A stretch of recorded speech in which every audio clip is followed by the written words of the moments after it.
بہن کے ساتھ کیا ہوگا، میری بہن کے ساتھ کیا ہوگا۔ ایسا دور میں نہیں سمجھتا اس خطے میں، دنیا میں 500 سال میں کبھی آیا ہے کہ لوگوں کے گھروں میں گھس کر جس قسم کا تشدد ہم نے ابھی سنا یہاں ہوا ہے، یہ چنگیز خان کے دور میں بھی نہیں میرا خیال ہوا ہوگا۔ اتنی عزت وہ بھی رکھتے تھے چار دیواری کی۔ جو اب ہم دیکھ رہے ہیں، ہر قدر ہماری پامال ہو چکی ہے، وہ دین کی قدر ہو، وہ تمدن کی قدر ہو، کسی کو خیال نہیں ہے۔ یہ وفاقی دارالحکومت ہے، یہاں جو کچھ ہوتا ہے اس کی براہ راست ذمہ داری وزیر اعظم صاحب کی ہے، وزیر داخلہ محسن نقوی کی ہے۔ اور اگر وہ کہتے ہیں وہ بے بس ہیں، جیسے تھانے والوں نے کہا کہ ہم بے بس ہیں، تو ہمیں جواب دیا جائے کہ کون ہے اس سب کا باعث، کس کے حکم پر یہ سب کچھ ہو رہا ہے۔ آئیں وہ سامنے، ہماری آنکھوں میں آنکھیں ڈالیں اور کہیں کہ انہوں نے اس ملک کو اس طرح چلانا ہے۔ ایک آئینی ترمیم کرنی تھی، اس کے لیے یہ سب کچھ کیا گیا۔ اس طرح آئینی ترمیم ہوتی ہے، اس طرح قوم کے ضمیر پر حملہ کیا جاتا ہے، اس طرح غیرتوں کو للکارا جاتا ہے۔ یہ ہے ہمارے سامنے اس وقت صورتحال۔ پاکستان کی تاریخ میں کبھی اگر واضح تھا کہ حق کس طرف ہے اور ظلم کس طرف ہے تو وہ آج ہے۔ آج کوئی اور بحث باقی نہیں رہتی۔ آج ہمیں پتہ ہے کہ حق، سچ، سچائی کیا ہے، ہمیں پتہ ہے کہ ظالم کون ہے، جابر کون ہے۔ اس قوم کو اب فیصلہ کرنا ہے کہ اس نے چونٹیوں کی طرح رینگنا ہے، محکوم رہنا ہے، اپنے گھروں کو غیر محفوظ رکھنا ہے، یا اس نے آواز بلند کرنی ہے سچ کے لیے، شرافت کے لیے۔ میں کوئی بڑی بات آئینی نہیں کرتا، یہ سچائی اور شرافت کی بات ہے۔ ہمارے گھروں کے اندر ہم نے محفوظ رہنا ہے یا محفوظ نہیں رہنا، بات اب یہاں آ پہنچی ہے۔ تو میں اتنا ہی کہوں گا، مجھے افسوس ہے بہن، میں شرمسار ہوں آپ کے سامنے کہ یہ ہوا آپ کے ساتھ، اور ہم پوری قوم کے سامنے اپیل کرتے ہیں، پوری قوم کو کہتے ہیں کہ جاگو، جاگ چکے ہو۔ اب وقت ہے کہ ہم اپنی آواز اتنی بلند کریں کہ یہ ظلم کے جو مینار ہیں یہ گر جائیں۔ ہم نے آج عہد کرنا ہے کہ ہم اس ظلم کو مزید نہیں سہیں گے۔ ہم نکلیں گے، ہر گلی کوچے میں، ہر قریے میں ہم باہر نکلیں گے ظلم کے خلاف۔ میں آپ کو یقین دلاتا ہوں، بہن کے ساتھ کیا ہوگا، میری بہن کے ساتھ کیا ہوگا۔ ایسا دور میں نہیں سمجھتا اس خطے میں، دنیا میں 500 سال میں کبھی آیا ہے کہ لوگوں کے گھروں میں گھس کر جس قسم کا تشدد ہم نے ابھی سنا یہاں ہوا ہے، یہ چنگیز خان کے دور میں بھی نہیں میرا خیال ہوا ہوگا۔ اتنی عزت وہ بھی رکھتے تھے چار دیواری کی۔ جو اب ہم دیکھ رہے ہیں، ہر قدر ہماری پامال ہو چکی ہے، وہ دین کی قدر ہو، وہ تمدن کی قدر ہو، کسی کو خیال نہیں ہے۔ یہ وفاقی دارالحکومت ہے، یہاں جو کچھ ہوتا ہے اس کی براہ راست ذمہ داری وزیر اعظم صاحب کی ہے، وزیر داخلہ محسن نقوی کی ہے۔ اور اگر وہ کہتے ہیں وہ بے بس ہیں، جیسے تھانے والوں نے کہا کہ ہم بے بس ہیں، تو ہمیں جواب دیا جائے کہ کون ہے اس سب کا باعث، کس کے حکم پر یہ سب کچھ ہو رہا ہے۔ آئیں وہ سامنے، ہماری آنکھوں میں آنکھیں ڈالیں اور کہیں کہ انہوں نے اس ملک کو اس طرح چلانا ہے۔ ایک آئینی ترمیم کرنی تھی، اس کے لیے یہ سب کچھ کیا گیا۔ اس طرح آئینی ترمیم ہوتی ہے، اس طرح قوم کے ضمیر پر حملہ کیا جاتا ہے، اس طرح غیرتوں کو للکارا جاتا ہے۔ یہ ہے ہمارے سامنے اس وقت صورتحال۔ پاکستان کی تاریخ میں کبھی اگر واضح تھا کہ حق کس طرف ہے اور ظلم کس طرف ہے تو وہ آج ہے۔ آج کوئی اور بحث باقی نہیں رہتی۔ آج ہمیں پتہ ہے کہ حق، سچ، سچائی کیا ہے، ہمیں پتہ ہے کہ ظالم کون ہے، جابر کون ہے۔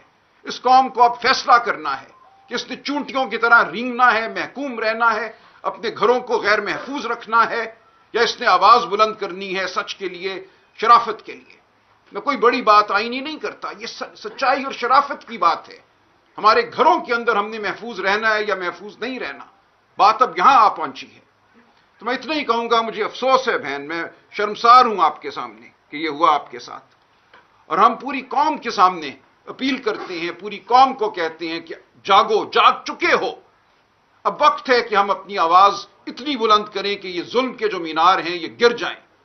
ہم نے آج عہد کرنا ہے کہ ہم اس ظلم کو مزید نہیں سہیں گے۔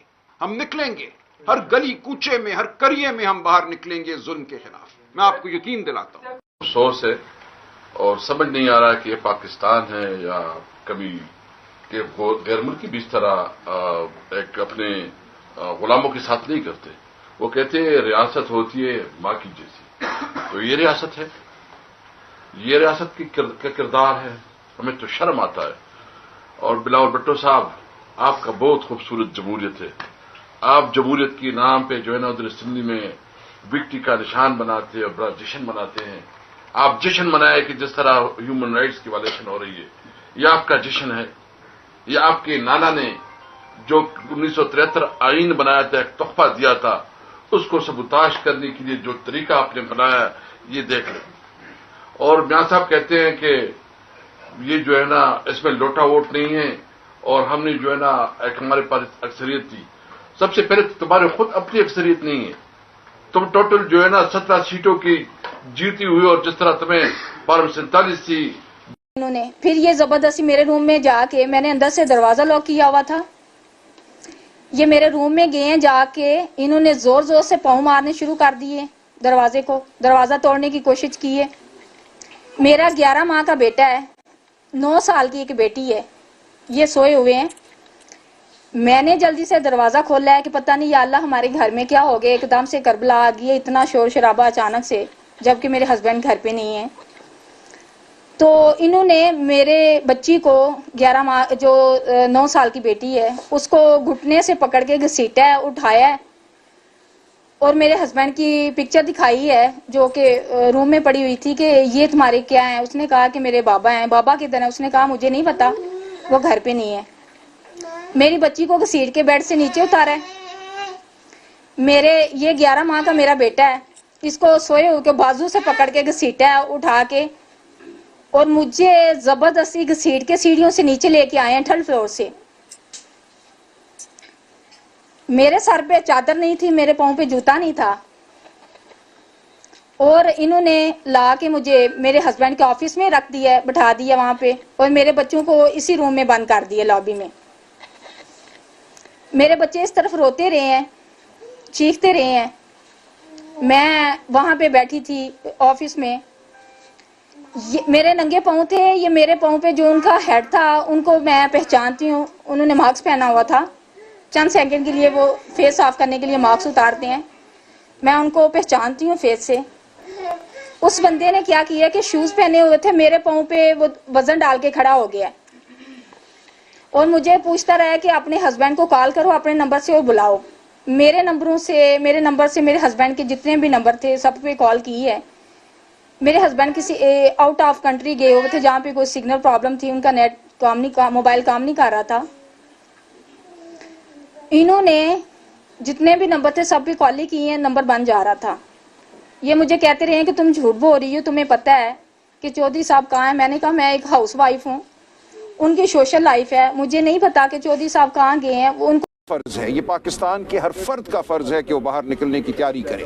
جو بھی آپ کے سامنے مشکل ہے اس کو عبور کرے. یہ کام صرف سیاسی ورکروں کا نہیں ہے جو بسوں میں آتی ہیں 30-40 ہر MP لے آئے, وہ آئیں گے اور وہ بہت کمیٹڈ لوگ ہیں. ان کی جو جد و جہد ہے اس کو میں سلام پیش کرتا ہوں. ہمارے سیاسی ورکرز نے جو جبر سہا ہے, جو ظلم سہا ہے, وہ اس کی کوئی مثال نہیں ملتی. اس کے باوجود وہ کھڑے ہیں, وہ توانا کھڑے ہیں, لیکن ان پہ کتنا بوجھ ڈالا جا سکتا ہے؟ یہ پوری قوم کا بوجھ ہے جو قوم کو اٹھانا ہے.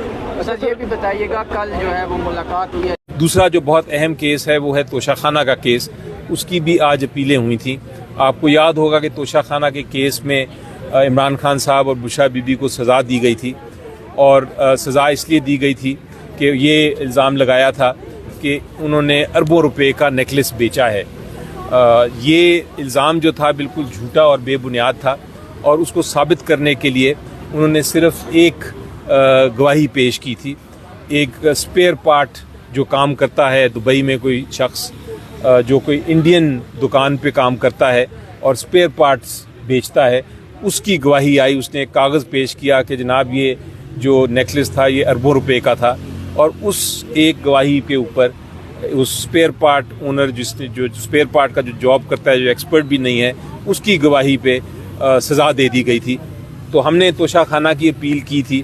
جب عدالت نے, آپ کو یاد ہے پچھلی ہیئرنگ پہ عدالت نے جب دیکھا, انہوں نے کہا یہ تو الزام ثابت ہی نہیں ہوتا, تو جو سزا تھی اور جو کنوکشن تھی دونوں کو معطل کر دیا تھا پچھلی عدالت نے آرڈر پاس کر کے. اب اس کیس کی ہیئرنگ ہے, فائنل ہیئرنگ ہے. آج وہ اس لیے نہیں آگے چل سکی کہ ایک اپیل کا ریکارڈ نہیں پیش ہوا تھا عدالت میں. عدالت نے کہا کہ دونوں اپیلیں جو ہیں عمران خان صاحب کی اور بشرا بی بی کی اکٹھے ہوں گی, پھر ہم سماعت کریں گے. یہ توشہ خانہ والا کیس انشاءاللہ آپ دیکھیں گے جب میری بحث ہوگی کہ اس میں کوئی جان نہیں, بالکل جھوٹا اور بے بنیاد مقدمہ ہے. صرف اس لیے یہ فائل کیا گیا تھا کہ عمران خان صاحب کے خلاف الیکشن سے پہلے انہوں نے سزائیں سنانی تھی اور ان پہ پریشر ڈالنا تھا. وہ اس وجہ سے انہوں نے جلدی سے